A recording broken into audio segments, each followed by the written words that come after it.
mieux de travailler sur nous. Et ayant eu cette réflexion, je me suis dit, je vais faire un espace où on va parler, où on va discuter, on va se donner des idées, on va dire nos réflexions, nos expériences, on va se poser des questions, on va inviter des experts, on va grandir, on va être la meilleure version de nous-mêmes à la fin de cette crise de Corona, je vous dis, vous n'allez pas comprendre. Intérieurement, extérieurement, notre mental, notre cœur, spirituellement si vous voulez, mais je ne vais pas vraiment parler de religion ou whatever. Et professionnellement et aussi dans nos relations avec nos amis, avec nos familles et tout ça. Je vous ai dit, on a parlé d'éducation des enfants avec Samantha, donc on parle de plein de sujets, mais le but, il y a un seul but, c'est celui d'être la meilleure version de nous-mêmes, et je sais qu'on va y arriver. Donc si vous êtes là, faites un coucou. Aujourd'hui on parle de nos émotions. Est-ce que vous avez des problèmes à gérer vos émotions? Si vous avez des problèmes à gérer vos émotions comme moi, dans certaines parties de votre vie, avec certains genres de personnes, on va parler et on va voir comment le faire. Je vous ai dit, hier on a un peu identifié le problème, on s'est dit qu'est-ce qui ne va pas, on s'est posé, on a identifié le problème, c'est bien. Maintenant, je vais d'abord vous parler un tout petit peu de moi parce que je vous ai demandé d'envoyer vos questions et vous n'avez pas envoyé une question. Donc, je vais parler un tout petit peu de moi, quels sont les problèmes que j'ai eu dans ce secteur et comment j'ai fait pour essayer de m'améliorer. Je ne suis pas encore parfaite, je sais, et je travaille vraiment beaucoup tous les jours et tout. C'est vraiment un travail de chaque instant qu'il faut faire et j'essaie de le faire. Mais je vais vous dire comment j'ai fait pour m'en sortir un tout petit peu. Et après, je vais vous donner quelques astuces d'experts qui nous aideront à contrôler nos émotions, à canaliser nos émotions. Il ne s'agit pas ici de faire taire nos émotions totalement, parce que les émotions sont très bonnes. J'ai aimé quelque chose que j'ai entendu chez une dame qui en parlait, et elle disait, que je me souvienne bien ce qu'elle disait, elle disait que les émotions sont ce que la douleur est au corps. Les émotions sont à l'âme ce que la douleur est au corps. Quand tu es malade, ce que tu ressens, c'est une douleur. Ça te dit, ah, tiens, il y a quelque chose qui ne va pas, il faut que j'aille voir le médecin, il faut que je fasse ceci, il faut que je dorme plus, il faut que je mange moins, il faut que je mange plus ceci, cela. Voilà. Et les émotions, quand tu sens qu'il y a des émotions, il y a quelque chose qui ne va pas, ça doit te faire tiquer. Ça veut dire qu'il faut que tu checkes ton âme, ton cœur, il y a quelque chose qui ne va pas en fait. Et des fois même c'est ton corps aussi, hein. Ton corps aussi peut influencer tes émotions quand il y a quelque chose qui ne va pas. Et voilà, il faut vraiment le prendre comme ça. Les émotions font partie de nous, ce sont de bonnes choses. La preuve, il y a des émotions qui sont positives et des émotions qui sont connotées comme étant négatives. Mais je pense que toutes les émotions se valent. Il faut juste savoir comment les canaliser, comment les vivre, comment les exprimer, comment répondre à ces émotions. Et si ce sont des alertes par rapport à un certain état émotionnel ou état physique ou même intellectuel que l'on a, qu'on puisse réagir et essayer de rectifier le tir. Donc les émotions sont bonnes, c'est la gestion des émotions qui souvent pose problème. Parlons de moi. Hey, story time. Bon, c'est pas vraiment très excitant, mais dans la première vidéo, j'avais dit que j'avais déjà un problème. C'est que longtemps, j'ai eu un problème avec le non. Je détestais que les gens me disent non. Donc même si je te posais une question, si je te demandais un service ou quelque chose, quand tu me réponds non, je me sentais vraiment vexée en fait. Alors que c'est normal que parfois quelqu'un dise non. Parce que des fois, les gens n'ont juste pas le temps. Des fois, ils n'ajustent pas ce que tu lui demandes. Des fois, et il n'a pas toujours, ou elle n'a pas toujours, cette personne, la volonté, le temps ou l'occasion de t'expliquer pourquoi il ne peut pas ou elle ne peut pas te rendre ce service. D'ailleurs, elle n'est pas obligée. Nous sommes des êtres humains, chacun a sa vie, voilà. S'il veut bien te rendre service, d'accord, s'il ne veut pas, tant pis. Mais moi, ça m'énervait au point où j'ai effacé des fois les numéros des gens dans mes téléphones. Hein. Et oui, et oui, et oui. Et c'était vraiment pas une bonne chose, mais j'ai pu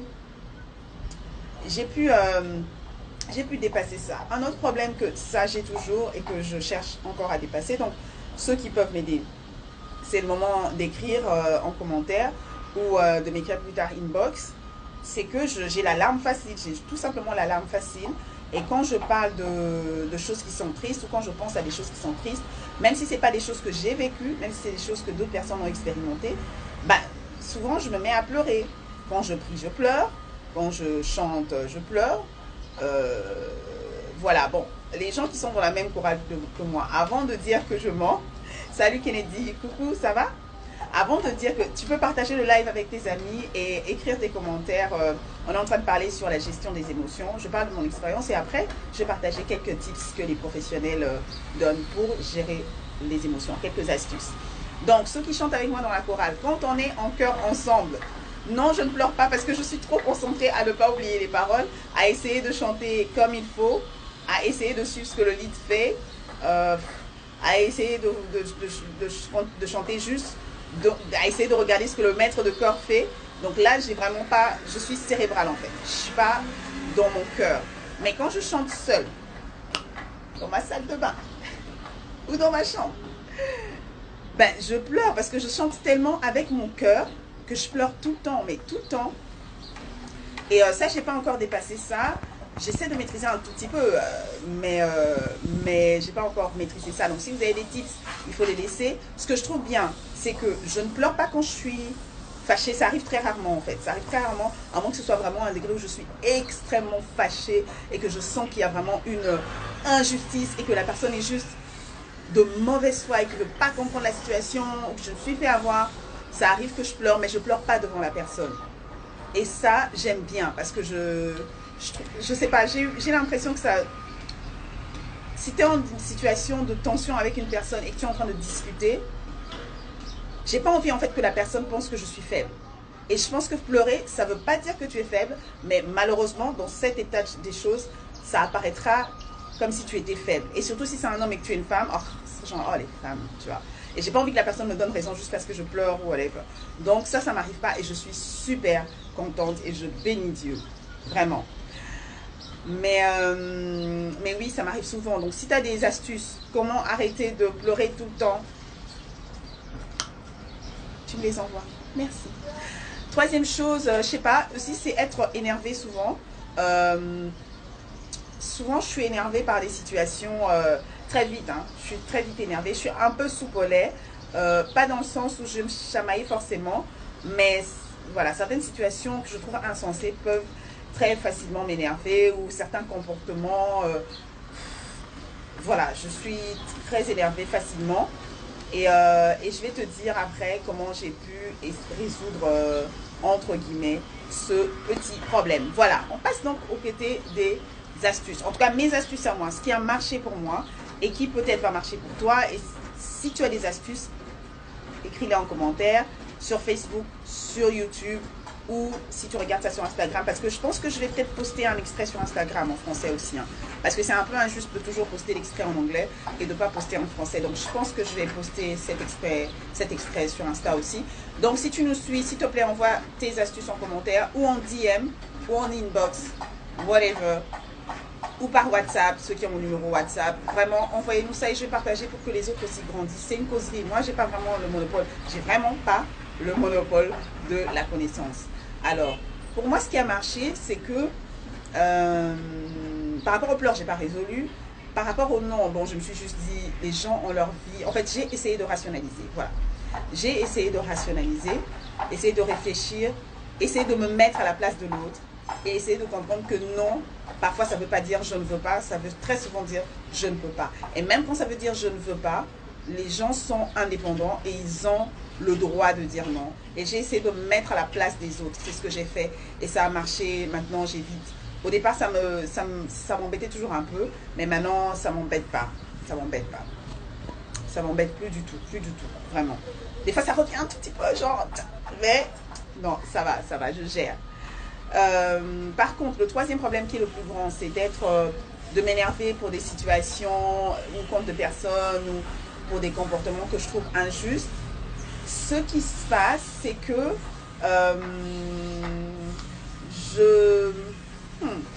je me donne le temps. Je me donne le temps. C'est pas toujours une bonne chose parce que des fois, il arrive que je me donne du temps avant de réagir et devinez quoi? Bah, le temps est trop passé et la personne ne se souvient même plus de ce qui s'était passé et c'est mort. Mais ça marche très souvent. En tout cas, ça m'aide à me calmer. Ça, c'est déjà une chose. Ça m'aide à me calmer. Désolée si je ne vous regarde pas dans les yeux. C'est juste que je suis en train d'inviter des gens en même temps. Voilà. Voilà. Donc moi, ça m'aide à me calmer. Je me calme, je me donne le temps. S'il arrive quelque chose là, j'essaie de pas... Si je sens que je suis fâchée, je réagis pas. À la rigueur, ça peut passer pour de l'indifférence, mais c'est toujours mieux que... Moi, je veux préserver en fait ma paix du cœur et je veux préserver ma bouche. Ne pas parler pour ne pas rentrer dans une discussion qui risque de mal finir, surtout si je sais que l'issue ne sera pas positive. D'ailleurs, l'issue sera probablement pas positive parce que je serai déjà énervée et ça va déjà biaiser tout le déroulement de la conversation.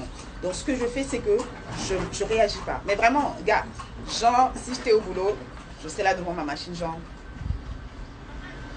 le gars parle ou la go parle, je suis là. À la rigueur, si c'est un responsable, je serai là. Yes, yes, yes, yes, yes, ok, yes, ok, yes, ok. Tant pis. Oh, voilà. Tu t'es pas d'accord? Non, non, ça va. Ce que tu as dit, c'est bon, ça va. Sorry. Tout va bien. C'est juste poussière, tout va bien. Genre, moi-même, j'ai peur quand je tousse. Oh my God. Et c'est un peu ça. Et qu'est-ce que ça fait? Ça me donne un temps de réflexion. Oups, je vais juste regarder parce que, voilà, super, j'ai pas envie de dépasser 25 minutes. C'est juste un temps de réflexion. D'abord, je me calme, je réfléchis pas, je fais mes trucs. Je me calme, je suis là, où ça, je me calme. Et après, je réfléchis. Bon, si j'ai une personne de confiance, parce que j'ai quelqu'un, j'ai la chance de travailler avec certains collègues qui sont, je trouve qu'on des fois on réfléchit un peu pareil et des fois même on réfléchit différemment, mais je sais que c'est des gens qui sont sensés et qui sont justes. Et si ces personnes-là sont là, une fois que je suis un peu calmée, ou bien même si je suis énervée, je vais parler à ces personnes, si possible, pas tout le temps, je vais parler à ces personnes et ces personnes peuvent me soit être du même avis que moi, genre t'as raison et tout, mais non, ou peuvent me donner des idées, ah ouais mais t'aurais pu dire ça, ou me faire voir les choses d'un autre angle ou de l'angle de la personne qui me parlait. Parce que vous n'avez pas toujours raison quand vous vous énervez. Hein. Comme je l'ai dit dans différents lives et même hier, des fois on réagit par rapport à quelqu'un ou à quelque chose d'autre qu'on a déjà vu. Et moi, mon défaut, c'est que des fois, je conclue vite en fait. Même avant que la personne finisse de parler, je suis là, je conclue. Alors que tu ne sais pas ce que la personne avait à te dire. Et tu ne sais pas ce que la personne a vécu. Et tu ne sais pas quelle idée il a en tête. Et tu ne sais pas, voilà. Des fois, c'est pas toujours... la personne n'est pas toujours de mauvaise foi. Donc, ces personnes vont m'aider soit à me conforter dans le fait que j'avais raison, soit me donner un autre point de vue, un autre angle qui va me donner de la distance et changer ma perspective. Et voilà. Alors, si moi j'avais tort, c'est tant mieux. Je n'avais pas parlé, donc après quand on reparlera avec la personne, je vais reparler. Et des fois, si c'est une personne compréhensive, je peux dire, ah écoute, tu vois, quand tu parlais, moi je me disais ça, mais j'ai compris que c'était ça, et ça va. Si c'est une personne qui n'est pas vraiment compréhensive, je vais juste pas dire, et je vais juste, tu vois, les excuses des grands quoi. Genre tu dis rien, mais tu es plus friendly. Et si j'avais raison, alors ce que je fais, j'essaie le plus possible de discuter avec la personne après sur la chose. Je vais dire, écoute, voici ce qui s'est passé, voici comment moi je me suis sentie. Et je ne sais pas si c'est ce que tu voulais, mais moi j'ai compris ça, et je me suis sentie comme ça. Et j'estime que ça risque de... Parce que c'est pas seulement à propos des sentiments, hein. Souvent moi c'est plus à propos du résultat. Et souvent c'est au bureau évidemment, parce que je n'ai pas 10 000 amis. Et je trouve que, je dis, ok, je trouve que ça va nous mener à ça. Et on va voir, et on discute. Peut-être que la personne a raison, tant mieux. Si la personne adhère à mon point de vue, tant mieux. Et parfois, voilà, la personne reste sur ses positions, moi aussi. Au moins, comme les anglophones disent, we agree to disagree. Mais je ne vais pas ruminer ça dans mon cœur, je ne vais pas rester avec ça dans ma tête, ça ne va pas me faire mal à la tête, ça ne va pas descendre ma tension, baisser ma tension, ça ne va pas me faire des maux d'estomac. Voilà. Maintenant, passons aux tips que les professionnels donnent. Et si tu es arrivé à ce niveau du live, si tu as des tips, si tu trouves que mes tips sont bien, envoie-moi en DM un mot et tout ça. Et si tu regardes ça sur YouTube et sur Instagram à ce niveau, tu tapes juste tes tips, tu mets un pouce. Tes tips, tu mets un pouce, tu vois. Tes astuces, tu mets un pouce. Et tu me dis aussi quel est le problème avec lequel toi tu as dû dealer par rapport à tes émotions. Et tu me dis comment tu as pu résoudre ça. Si tu n'as pas résolu ça, tu me dis si je peux t'aider, je t'aiderai. Sinon, j'ai des numéros et tout, je vais les forwarder chez les personnes qui s'y connaissent, qui travaillent dans le mental health, les psychologues et tout ça. Et ils peuvent nous aider, ou les coachs. Les astuces des psychologues. Ce que j'ai pu voir un peu en commun, en tout cas c'est la base, c'est pour ceux qui ont des problèmes simples de gestion d'émotions. Disclaimer, c'est pas pour ceux qui sont dépressifs, c'est pas pour ceux qui sont bipolaires, qui est vraiment en état de santé, il faut voir un professionnel pour ça. Et c'est pas pour ceux qui ont vécu des traumatismes vraiment forts, des chocs. C'est pas pour ceux-là. Pour ceux-là, je crois que vraiment, je vais vous demander de voir des professionnels. Si vous voulez un professionnel de la santé mentale ou un coach qui peut vous aider, écrivez-moi en DM, en inbox, et je vais chercher pour vous. J'ai des contacts qui ont des contacts, donc je vais vous les envoyer. Et en plus de ça, vous pouvez les appeler, hein. Il n'y a pas de coronavirus ou quoi, vous pouvez les appeler, donc c'est cool. Au moins, ils peuvent vous donner des pistes de solutions.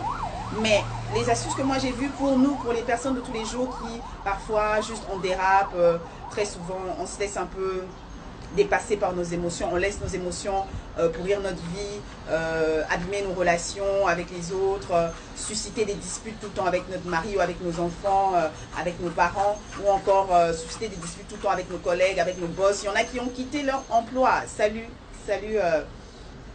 très cher Boris. Il y en a qui ont quitté leur emploi à cause de ça. Genre quelque chose t'a énervé et tout. Oh, tu tapes du poing sur la table, tu quittes ton emploi. À cause de tes émotions grandes. Si tu étais resté calme, tu allais toujours avoir ton emploi. Donc, ça va? Donc voilà, je vous donne des astuces que les professionnels donnent. C'est juste un début. Après, vous pouvez continuer votre recherche. Et si vous avez des astuces à vous pour gérer les émotions, donnez-les nous. Et dites-nous si vous avez déjà utilisé les astuces que je vais donner ici, maintenant. Les astuces des professionnels. D'abord, la base. Savoir reconnaître les émotions et savoir les nommer. Parce que des fois, on a peur et on croit qu'on est fâché. Des fois, on est jaloux, on croit qu'on est triste. Des fois, on est triste, on pense qu'on est en colère. Il faut savoir reconnaître les émotions que nous ressentons. Il ne faut pas les fuir. Il faut savoir, là, tu t'arrêtes. Tu te dis, là, qu'est-ce que je ressens? Ça vient d'où? Ok, Boris m'a dit, je vais t'utiliser, je suis désolée. Ok, Boris m'a juste dit, Mila, le col de ta chemise n'est pas bien. Pourquoi est-ce que je me suis fâchée? Pourquoi est-ce que je me dis dans mon cœur, ouais, Boris, il croit toujours qu'il est mieux habillé que moi, nani, nana. En réalité, c'est de la jalousie parce que effectivement, je crois que Boris est toujours mieux habillé que moi. Donc là, j'arrive à piner que c'est pas Boris, c'est pas de l'énervement, il m'a pas manqué de respect, c'est de la jalousie. Ok, comment je dis avec? Voilà. Des fois on a peur d'aller, je sais pas moi par exemple, de chercher un nouveau job. Et on a par exemple un conjoint ou une conjointe qui nous dit non mais tu dois aller et tout ça, tu dois chercher un job, tu peux pas rester à la maison comme ça et tout. Et directement, ouais tu penses que je suis pas utile à la maison, c'est ça, tu es fatigué de subvenir à nos besoins, blablabla. Et ça va dans tous les sens. En réalité, tu as peur d'aller déposer des CV parce que tu as peur qu'on te dise non, parce que tu as peur de te soi-disant rendre compte que tu n'es pas assez bien pour le boulot. Tu as juste peur. Alors que c'est normal sur des centaines de CV ou des dizaines de CV qu'on a déposés, que moi j'ai déposé dans ma vie, j'ai eu que 4 jobs.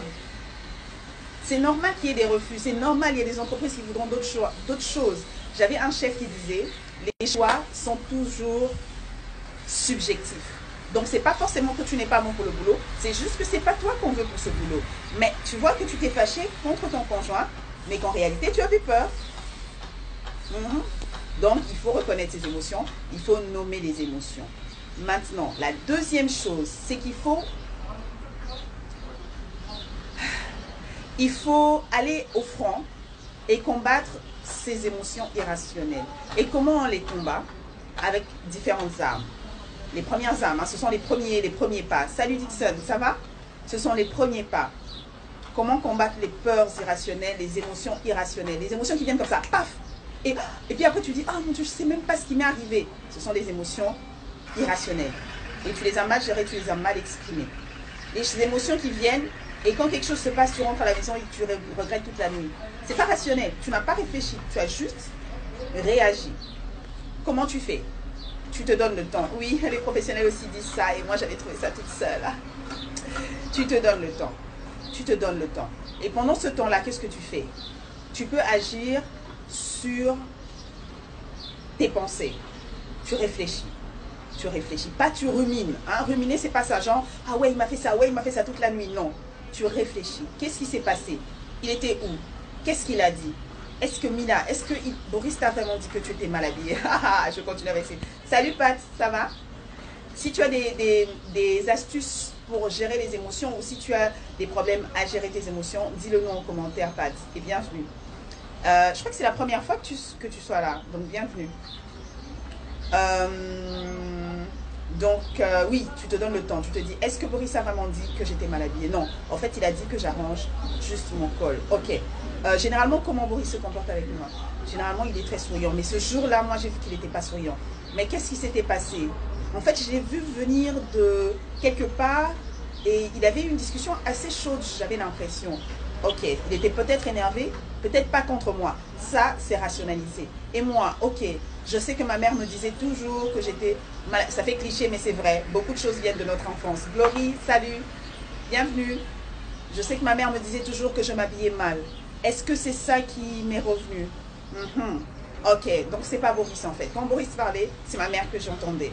Ok, c'est mon ami que j'entendais qui dit toujours que je suis jamais bien habillée pour l'occasion. Ok, donc en fait, je suis énervée contre tel et tel. C'est pas Boris. Ok, tu t'es parlé, tu as rationalisé, tu as réfléchi. Tu n'as pas fait tourner le hamster sans cesse, mais tu as analysé la situation, tu as réfléchi. Ça, c'est sur tes pensées que tu peux agir. Salut Nouchka, comment vas-tu? Bienvenue. Autre chose, comment est-ce que tu peux gérer tes émotions? Tu t'es donné le temps, tu as rationalisé. Une autre manière, tu as rationalisé, ça veut dire que tu agis avec tes pensées. Une autre manière, c'est d'agir avec tes paroles. Comment tu agis? Salut! Ça va? Toi, tu sais bien gérer tes émotions. Hein? Il faut nous donner tes astuces. Pardon, Respo. Il faut nous donner tes astuces. Parce que moi-même, je t'ai vu là. Il y a des moments où moi-même, je me dis, si j'étais elle, j'allais boxer. Mais donne-nous tes astuces. Donc, la deuxième des choses, tu agis sur tes paroles. Parce que les paroles ont vraiment... Moi, je pense que les paroles ont une action sur notre corps et même sur nos pensées. Moi, vraiment, je vais plus loin et même sur les événements. Je suis désolée, mais c'est ce que je crois très fermement. Alors, comment tu fais? Je vais vous donner un petit exemple. Et j'aime bien cet exemple, c'est quelqu'un qui l'a donné lors d'un enseignement. Tu vas voir un footballeur sur un terrain. C'est cool de savoir que tu vas bien, Respo. Tu vas voir un footballeur sur un terrain. Il joue. C'est le même footballeur, la même condition physique, le même match, les mêmes personnes en face. C'est Nouchka qui me fait rire, pardon. Il joue et il n'arrive pas à mettre un but. Dès que les supporters commencent à dire Sadio Mané champion, Sadio Mané champion. Oui, je suis au Sénégal, c'est mon frère. Sadio Mané champion. Le gars, il commence à bien jouer et il marque un but. C'est quoi qui a fait ça? Ce sont les paroles chargées d'émotions positives. Donc moi, je crois vraiment que ça agit sur nous. Qu'est-ce que tu fais? Tu te retires quelque part, tu te dis Mila, calme-toi, calme-toi, calme-toi. Boris ne t'a... Je continue avec Boris et Nzambe. Boris ne t'a rien fait. Calme-toi. Calme-toi. Tu es en paix. Et ça peut aider au bureau. Hein. Au bureau, quand tu t'es énervé et tout, parce que tu dois travailler avec la personne jusqu'au soir et le lendemain encore, il sera là. Oh my God. Ah, la seule raison pour laquelle je dirais merci au télétravail. Qu'est-ce que tu fais? Tu vas dans la salle de bain. Tu t'enfermes. Tu te dis, calme-toi. Tu n'es pas fâché. Ta journée est bien. Ta journée ne peut pas dépendre d'une seule personne. Si tu pries, tu te dis, ta journée dépend de ton Dieu, ta journée dépend de ceci. Si tu ne pries pas, tu continues à te parler, tu te calmes. Tu dis, tu es heureuse, tu t'es levée le matin, tu étais heureuse. Ta journée dépend de toi. Tu as quelque chose à donner dans ce travail. Cette personne n'est qu'un élément. Toi, tu as des comptes à rendre à ton employeur, à vos clients et tout ça. Boris, arrête. Gestion du rire, gestion du rire. Mais tu me fatigues pas, mais je dis seulement, ah, c'est toi qui étais là-haut. Moi, je vais seulement t'utiliser. Non, Boris, c'est un gars bien. C'est l'un des gars tip-top que j'apprécie. Donc, c'est un peu ça. Tu te parles et tu te calmes. Les pensées, les paroles. Troisième des choses, c'est quoi? C'est... Voilà. C'est se donner du temps. C'est se donner du temps avant de réagir, avant de parler à la personne. Donne-toi du temps. On n'est pas pressé, on a toute la vie. Donne-toi du temps. Voilà. Ce sont les trois choses, les pensées, les paroles, le temps, mais aussi le corps. Par exemple, tu es très énervé ou stressé, tu as peur. Avant une interview, tu dois passer devant un panel et tu veux vraiment ce travail. Ou tu dois passer une interview à la télé. Par exemple, Boris, tu es créateur, tu veux passer une interview. Bon, Nouchka, je sais que c'est une pro. Tu chantes et tu dois aller à un concert. By the way, Nouchka, toi qui chantes, s'il te plaît, donne-nous les tips pour lutter contre le stress. Hein, parce que ça, là, moi, je n'ai pas encore géré d'aide. Donc, lutter contre le stress quand tu chantes devant les gens, quand il y a les acteurs, il y a des gens qui font des présentations pour le travail devant les gens. Voilà, si tu as des tips, s'il te plaît, laisse-les. Si vous avez des tips pour gérer le stress avant une présentation, avant un concert, avant de livrer, je sais pas moi, une performance, laissez-les nous dans les commentaires. Donc l'une des astuces que les professionnels disent, c'est respirer. Ça a l'air bête, mais vraiment plein les poumons. En fait, ça agit sur le physique. Ça fait battre votre cœur moins vite. C'est physique, mais aussi, directement, ça agit aussi sur le mental. Et vous êtes plus relax. Voilà. Dites-moi si ces astuces vous ont aidé. Dites-moi si vous avez d'autres astuces. J'insiste parce que j'ai vraiment envie d'apprendre de vous. Et merci à tous ceux qui étaient là. Partagez le live si vous le souhaitez. Si vous venez de nous rejoindre, vous pouvez voir le live dès le début. Nous sommes dans notre série « Nous ne sommes plus des enfants ». Donc, on doit grandir. On a parlé de la gestion des émotions. Si vous envoyez beaucoup de questions, demain, on pourra reparler de la gestion des émotions. S'il n'y a pas trop de questions, demain, on va parler de la gestion des pulsions. Parce que les enfants ne savent pas gérer leurs pulsions. Et parfois, nous ne savons pas le faire non plus. Par contre, nous sommes un peu obligés à le faire parce que ne pas gérer ses pulsions, ça détruit des vies, ça détruit des carrières et ça réduit en poussière des destinées. Merci à vous d'avoir été là. Je voulais faire que 20 minutes, mais c'était cool de vous parler. On a passé 30 minutes ensemble. Je crois que ce sont les 30 minutes qui vont illuminer ma journée. Oh là là.